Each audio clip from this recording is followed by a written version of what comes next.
I just watched Destiny debate on Fresh and Fit, and the stuff I heard was insane. I was mauling worse than Meyer. Women are making more money. They have more options than men. So why the hell are they going to go ahead and look at a guy that makes 40, 50K per year, 5'8", average man?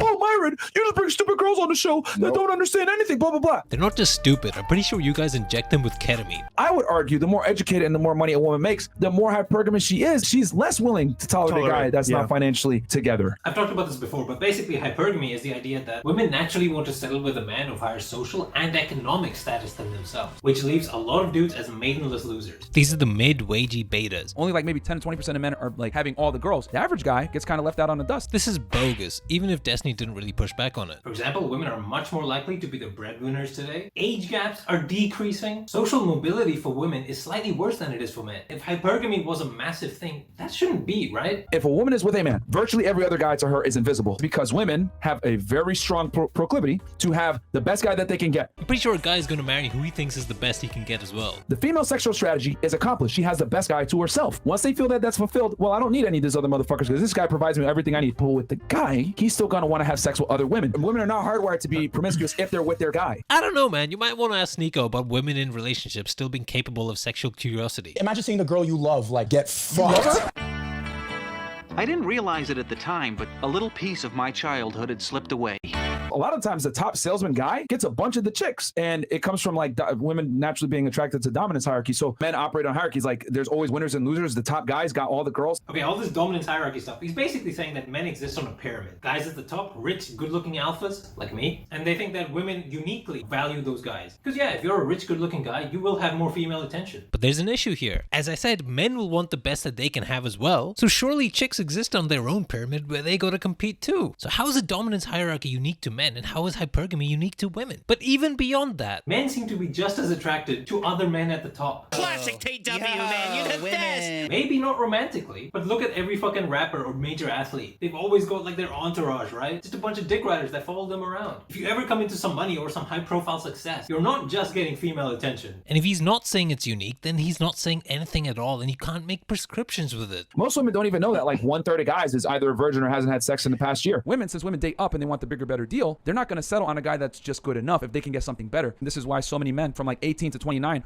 are virgins. Rising male virginity is another way they prop up this worsening hypergamy shit. What they fail to mention though is that female virginity is up too. Not as much, but it is up. If I had to guess, probably males are more in that camp because they're more likely to sit around playing video games, watching live streams, and chatting on Discord all day. This is a tech and cultural issue as much as anything. People are getting married later, they live with their parents longer, it's taking them longer to get a driver's license. This all contributes. It's not just the hypergamous nature of women manifesting itself. Don't let these people tell you otherwise, they're bullshitting. We know a big predicator on women divorcing a man actually is her earning more money than that guy. I don't know if what he said is actually true. Regardless, his implication is that women earning more is untenable because she will leave the guy for something better. But that doesn't necessarily follow. It could be that a woman making more money is a large predicator because men still tend to do less housework. Based, by the way. That can add a lot of strain to a relationship. And that's just one suggestion. This guy's whole shtick seems to be to use bits of out-of-context evidence to make up stories that he just likes. Alright, last point about this shit. Women are still less likely than men to date down economically. But this misses something. Men don't regularly date significantly down either. Like a male doctor is unlikely to shack up with a stripper or a random waitress. People tend to get with others that are like themselves. And yeah, when there are more liberal female college graduates, they probably won't go for some conservative truck driver without a degree.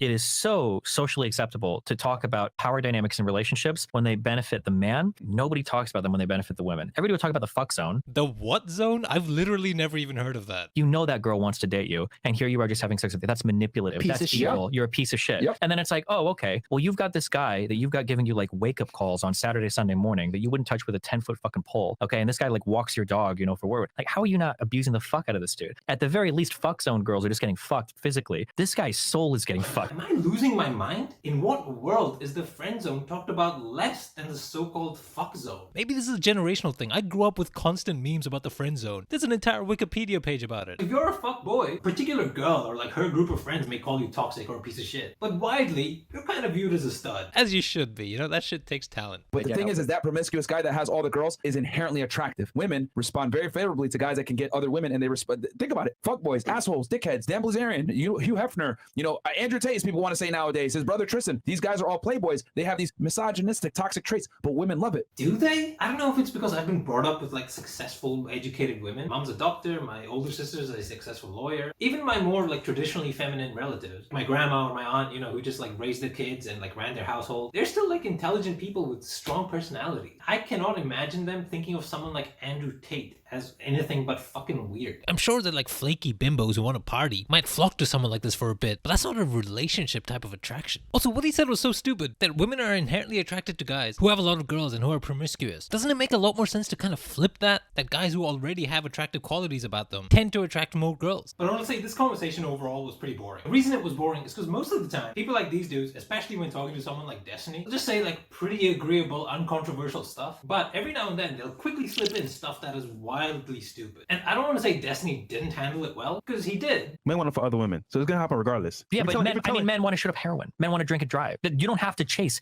every single vice you have. The nature of a live show, like dumb stuff is going to be said, and you can't tackle all of it, right? I get it. You don't want to derail the show or come off as super annoying. Me, in the comfort of my home, I was mauling.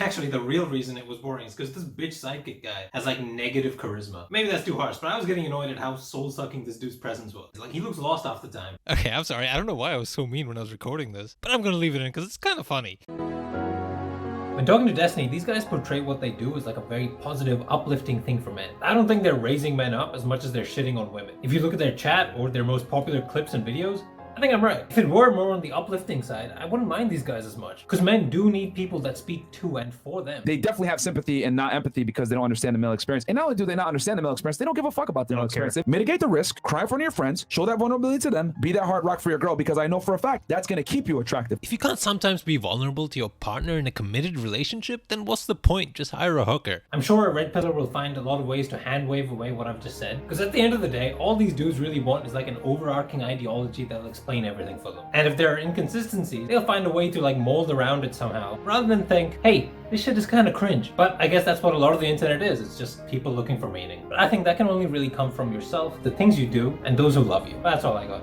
Peace.